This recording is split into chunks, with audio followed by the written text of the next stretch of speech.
Ladies and gentlemen, welcome to our latest vlog. We're very excited to host Zsofi from the CEO of Tinybeans, one of the only family-friendly platforms out there. We're super excited. There's been a lot of changes there. Zsofi, how are you? I'm great. Thank you for having me. Absolute pleasure. Now, for those that don't know, please tell us a little bit about Tinybeans. Yeah, absolutely. So we are proud Australian business.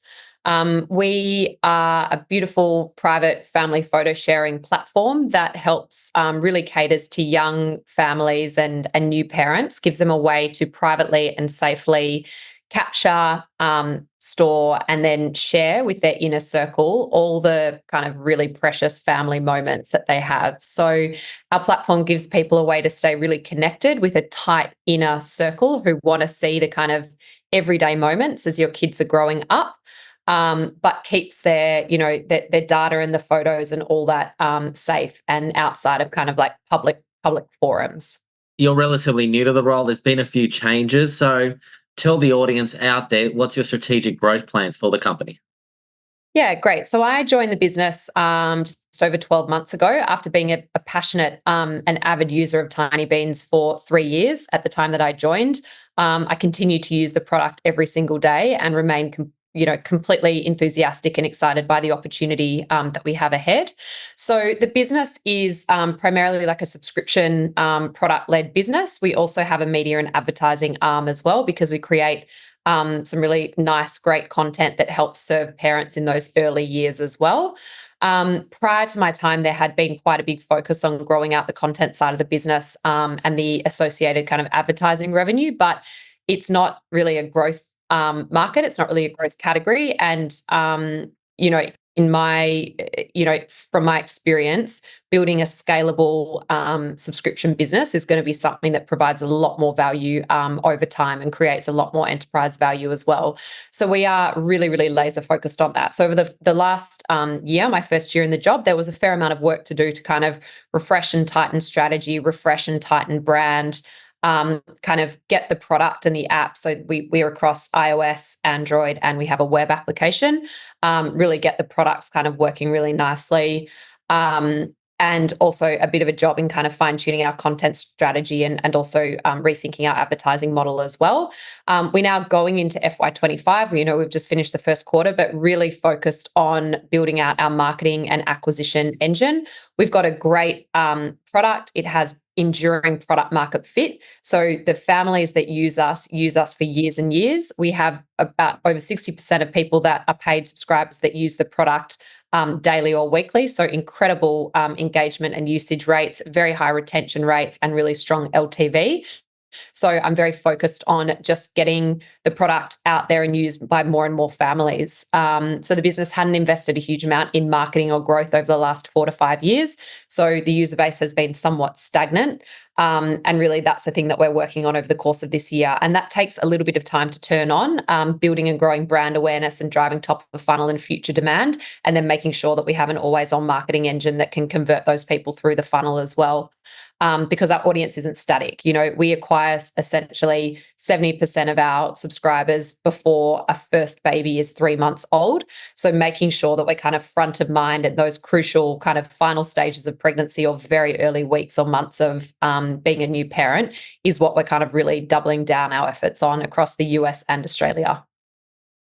So what we hear there is the subscription revenue side of the business, and there's four revenue streams from my understanding, but Yeah. the subscription business is the key.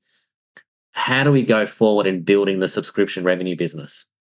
Yeah, exactly. So like we were just talking about, doing enough to grow and generate general kind of market and brand awareness and generate so that we are kind of front of mind when people are entering that stage of family planning or just having had a baby and they start to think about, hey, what am I going to do with the 20,000 photos that I'm going to take in the first year of my family's life? How am I going to make sure that I have a way to stay, keep my mother who's bugging me, so the kid's grandmother who's bugging for photos on the daily? How am I going to get them to them? How am I going to make sure that my niece and nephew who are overseas are also seeing these photos, etc.? So making sure that we're doing enough to be in the consideration set for people at that point in time, and also have people more proactively thinking and making choices about what they're going to do with all the photos, and are they going to be sharing them on social media or not social media, some of the dangers associated with that. So there's, top of funnel. When I talk about that, I mean like PR, kind of general influencer, kind of ambassador type marketing initiatives. And then, as we go down, we talk affiliate, we talk paid marketing, performance media. It's kind of a whole, a marketing slate. So that is what we're turning on right now. I hired a great head of marketing out of Australia just a couple of months ago, also a great head of data and analytics, and I've got a new product lead as well. So we now have a really tight, strong kind of executive team based here in Australia, which look after the global product. And that's really what we're kind of working through right now and starting to execute on. So you did mention earlier a high level of engagement rate. How do we maintain that with your subscribers? So that was the thing that attracted me, like mostly to this business, and it was really observing my own behavior. This is a product. I've got a lot of experience in subscription businesses and growing them and scaling them and ultimately selling them. And this is the stickiest product that I've ever come across. And our daily usage rates kind of sit in line with those huge companies like Candy Crush and Instagram, where people are in it, really, really regularly, because they want to be uploading the photos, and then the family that sit around the subscribers are wanting to see those photos, so they're in it really regularly. So for us, it happens quite organically and quite innately, but then we've got really strong kind of life cycle marketing and push and all the in-app features to make sure that we are, if we don't see someone uploading a photo for 7 days or something, we're making sure that we're giving them a reminder, hey, make sure you upload your favorite photo of the weekend, or make sure you're giving your mother-in-law something to look at the end of today, etc. So we use all the kind of mechanisms that are pretty standard in product and subscription businesses to make sure that we're driving that. But really, it's also a very innate behavior. And that's one of the things that also make this business so interesting and I hope compelling. We're not trying to change behavior here. I have two young children. I've got a near 2-year-old and a just 4-year-old, and I take 20 photos of them a day. Now, maybe I'm a little crazy, but I'm not super crazy. Like, we see a lot of families that are doing the same. And so therefore it is a product that innately has like, it's a habit forming, like it taps into organic and innate behavior, which is really powerful. So tell us a little bit more about the competitive landscape. You seem to have a unique edge there, but who are the competitors? What's your competition out there? So there's one major direct competitor. It's a Japanese kind of business, actually, but they cater to a lot of Europe and a little bit in the US. They're not really very prevalent here. They are the biggest kind of lead and direct competitor. They have a product that's relatively similar to ours. Some of the kind of product and pricing mechanisms are a little bit different. And other than that, it's really, there are lots of little products that do little bits and pieces in the parenting space, but or do kind of like different journaling or different kind of keepsake type experiences. But they're all kind of doing slightly different things. I think the way we think about it is, it's not necessarily that people are going and saying, what product am I going to use to do this? They are typically, the thing that we're trying to draw people away from are the native apps on your phone. So are the things like Google Photos, Apple Photos. People do still use WhatsApp to share, like mostly in kind of photo messenger streams, but do still use that. Also, they do use the public social platform. So for us, it's really helping people understand the true value and benefit of using a bespoke platform and solution that aggregates it all in one go. It stops people having to, have 5 different message groups with different photos in them. It keeps people's photos aggregated, beautifully organized and captured in one destination. And we have the capability also to go and print albums at the end of a year, or to gift to your mother, or to gift to your family members at Christmas as well, which is a really nice thing that we see a lot of people going and doing as well. So yeah, the competitor set, it's not super concentrated, but it's more, how do we make sure people are proactively thinking about a solution, which is not something that they're, would be easier for them to get started with because it's already sitting on their phone. Well, with Christmas coming up, getting that album up and running is something to think about. So, talking about things coming up, What do shareholders have to look forward to over the next 6 months or so?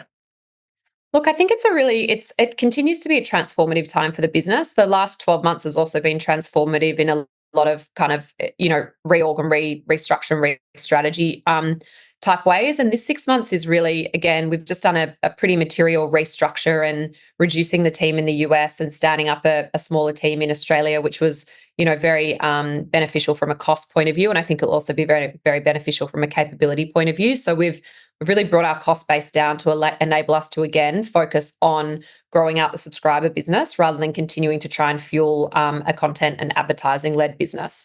But really for us, it's, we're going into, so that transition, that technical transition is happening as we speak. It's going very, very well, but that there is a bit of a time in that in terms of people getting up to speed, learning the new code base, the platform, etc. But I think we'll be able to fly from a product development point of view come early the new year. But for us, it's, we landed a big strategic partnership, which we announced a couple of months ago with one of the big US registry sites, Babylist. And we've got a number of other kind of partnerships that are in the works because we do see partnerships as a key way to help us grow our brand awareness and reach the target market in a cost-effective way. So really, it's we're aiming to just execute on a bunch of these and also turn on this kind of marketing engine and marketing plan, which will hopefully translate into subscriber growth as we go into calendar year 25. These things take a little bit of time to turn on. And we're also in a quarter where we've just started a quarter where we have usually like quite a churn event. So we have very high retention, but even still, the concentration of our annual subscribers,